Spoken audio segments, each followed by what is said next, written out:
देखिए बाबू ध्यान दीजिए 1.3 एक्सरसाइज 1.3 मैथ। तीसरा के एक बता दिए थे, दूसरा और तीसरा देखिए ध्यान दीजिए 7√5 क्या है बाबू 7√5 7√5 प्रूव करना है कि एक अपरिमेय है। क्या करना है बाबू अपरिमेय है, सिद्ध करना है कि अपरिमेय है। ठीक है सिद्ध करना है इसको क्या बाबू कि अपरिमेय है, अपरिमेय सिद्ध करना है इसको कि अपरिमेय है। तो बाबू सिद्ध करने के लिए जो रहता है उसका उल्टा मानते हैं हम लोग। ठीक है यानी सिद्ध करना है अपरिमेय तो मानेंगे परिमेय, सिद्ध करना है अपरिमेय तो मानेंगे क्या अपरिमेय। तो लिखेंगे कि चूंकि हल कर रहे हैं बाबू, देखिए लिखेंगे चूंकि माना कि 7√5 एक खाली रूट को मानिए ना, माना कि √5 एक परिमेय संख्या है, परिमेय संख्या है। ध्यान दीजिए बोर्ड पर देखिए सब लोग।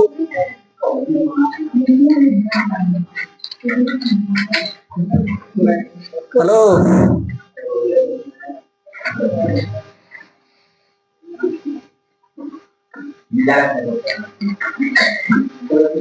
केवल पूछे नहीं है तो बंदर तो है ही है।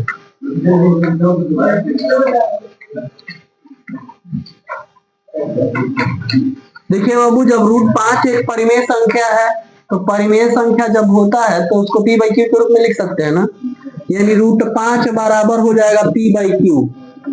दोनों तरफ वर्ग करने पर,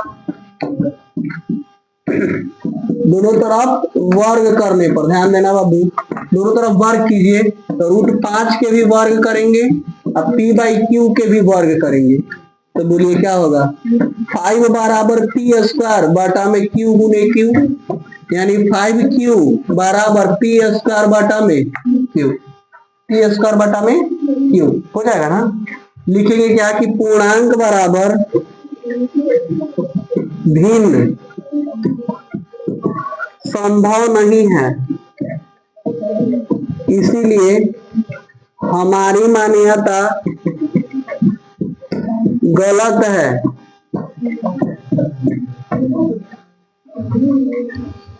इसलिए हमारी मान्यता गलत है कि √5 एक परिमेय है, एक परिमेय संख्या है।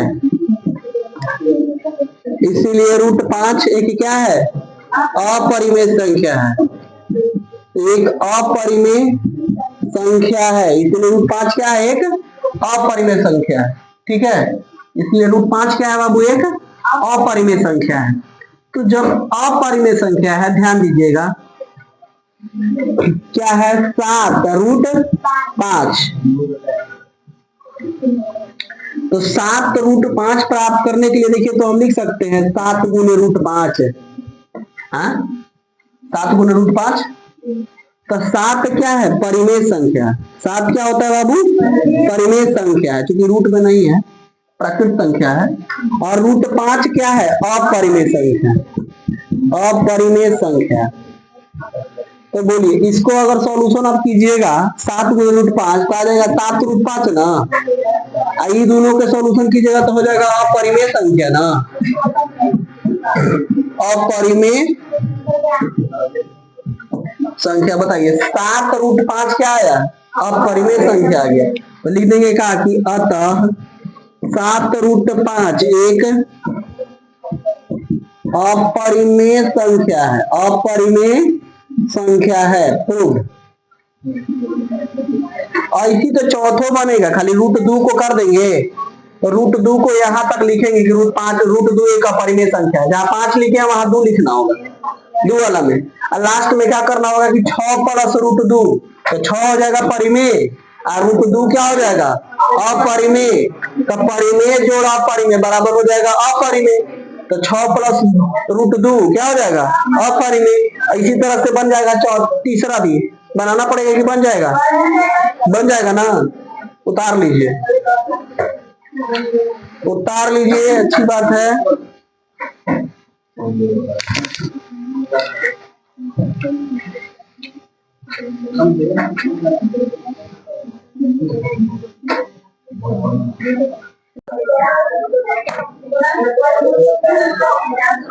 देखिए सुनिए बाबू,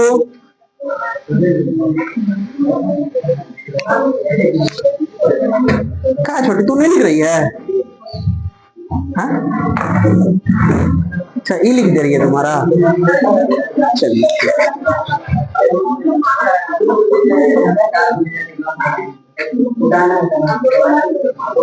देखिए बाबू,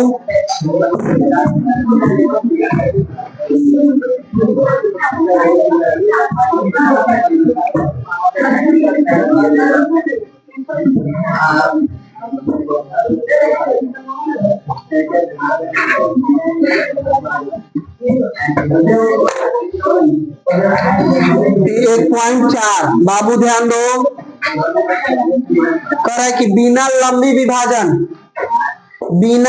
विभाजन प्रक्रिया किए बिना बताइए कि निम्नलिखित परिमेय संख्याओं के दशमलव प्रसार शांत है या अशांत आवर्ती है। शांत किसको कहते हैं और अशांत किसको कहते हैं? जैसे अगर बच्चों को काउंटिंग करना होता तो तुरंत करके बता देते, बच्चा सीधा है तो भाई शांत है, तो बच्चा बदमाश है तो अशांत है। अंटिया है जिसको कहते हैं कि अंटिया है, बड़ी बदमाश है, नहीं, उसको अशांत बोला जाता है।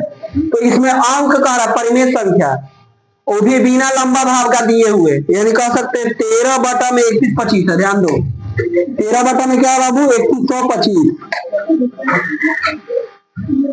तो परिमेय संख्या में ध्यान दीजिएगा, परिमेय संख्या में यदि शांत और अशांत को पहचानना होता है तो दो नियम है। एक नियम क्या है? भागा दे करके, जैसे 3125 में भागा दे दीजिए कितना? 13 में 3125 से भागा दे दीजिए, और दशमलव दे के अगर कट जाता है, पूरा पूरा कट जाता है तो शांत कहलाता है, और दशमलव के बाद भी पूरा नहीं कटता है तो अशांत कहलाता है। और नहीं तो दूसरा मेथड क्या है? भागा से नहीं बनाने के लिए कह रहा है। दूसरा मेथड क्या है? दूसरा है बाबू कि हर का गुणनखंड करेंगे। हर का क्या करेंगे? गुणनखंड, यानी अभाज्य गुणनखंड निकालेंगे, और यदि उसमें 2 के पावर m गुने 5 के पावर n के रूप में आता है तब तो शांत कहलाएगा। दोनों के अलग अगर दूसरा कुछ आ जाता है तो अशांत कहलाएगा। अगर ये दोनों में से खाली एक आ जाएगा तब वो शांत, दोनों में से खाली भी आ जाएगा तब वो शांत, लेकिन अगर ये दोनों के अलावा कोई तीसरा अंक उसमें घुसा तो अशांत। ये दोनों के अलावा अगर तीसरा अंक घुसेगा तो क्या होगा? अशांत होगा। तो बोलिए बाबू क्या है? 3125। ध्यान देना, 3125।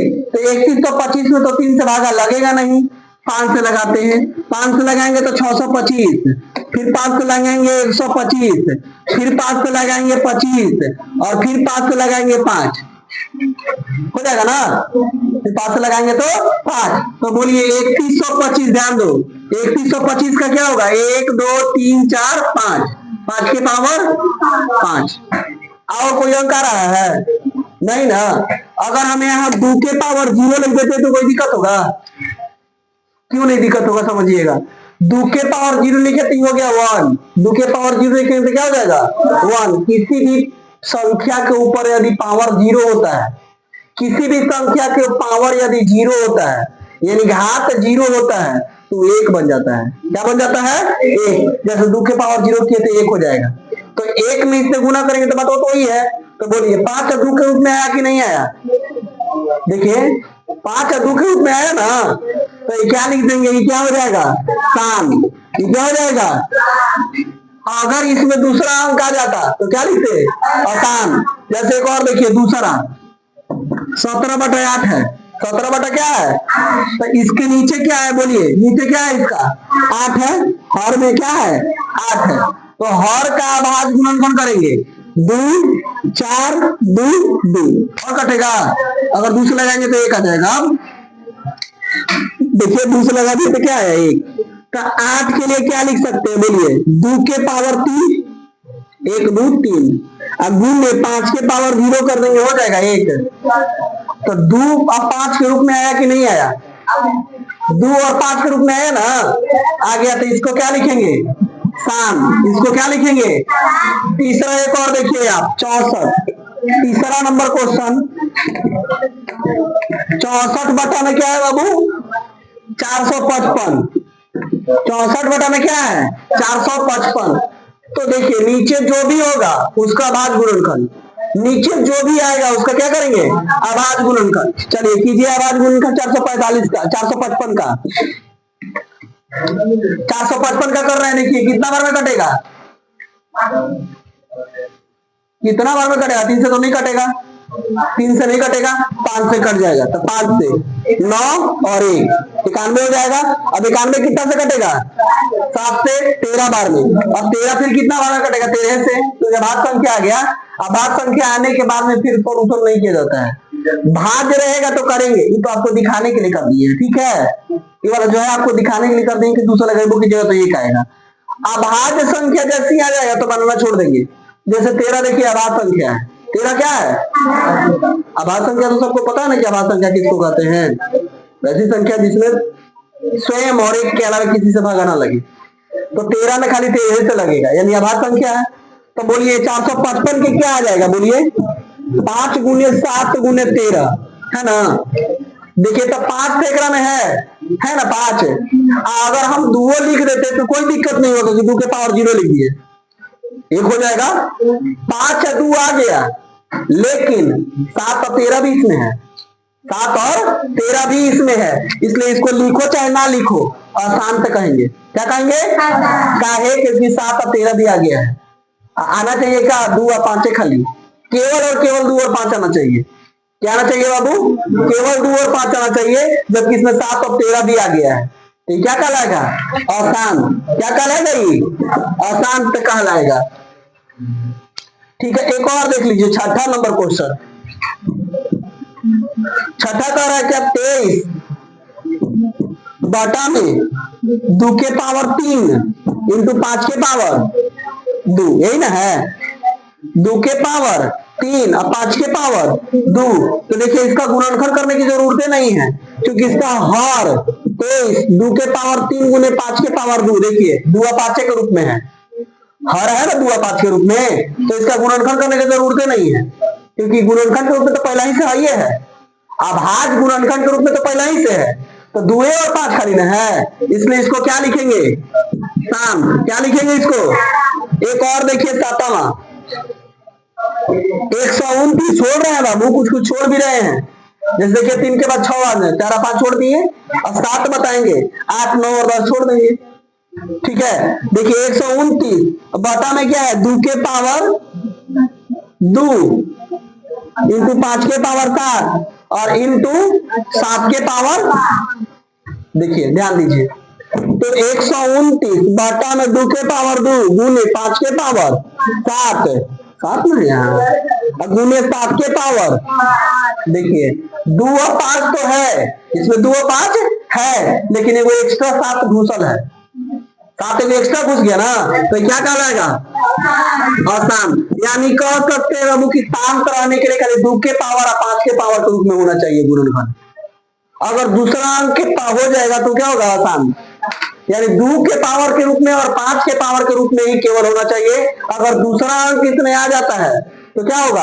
अशांत हो जाएगा। किसी को दिक्कत नहीं ना? उतार लीजिए।